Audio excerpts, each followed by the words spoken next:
ដល់សមាធិដឹងតែអង្គុយធ្វើហ្មងគិតតែរឿងហ្នឹងមួយគិតតែរឿងអង្គុយធ្វើបានកើតសមាធិមែនទេបើមិនអញ្ចឹងព្រះអង្គមិនមែនចែកសមាធិ3អញ្ចឹងទេឃើញទេហ្នឹងហើយហេតុអីបានសិលជាឧបការៈដល់សមាធិបើយើងប្រព្រឹត្តដាច់សិលហើយក្តៅក្រហាយវាកើតឡើងទីហោថាយើងទៅសម្លាប់សត្វយើងទៅលួចគេចិត្តវាអត់ស្អាតអញ្ចឹងវាសមាធិអត់ល្អទេទោះបីស្ដាប់ធម៌ទេនិយាយរឿងបាបរឿងបុណ្យនៅឃើញអញទៅលួចគេហើយទៅចឹងដែល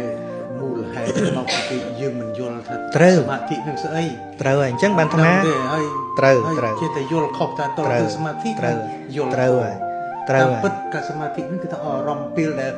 ណាក៏ដោយពេលដើរដេកឈរអង្គុយក៏ដោយតែអារម្មណ៍យើងមូលត្រូវហើយដូច្នេះយើងអង្គុយភាវនាទាំងហើមស្ដាប់ទាំងហើមអីយើងនឹងអារម្មណ៍យើងមូលយើងអាចគិតទៅរឿងធម៌យើងអាចយល់ធម៌ឆាប់យើងត្រូវរៀនអង្គធម៌របស់វាគឺឯកកតាចេតសិកគឺការ focus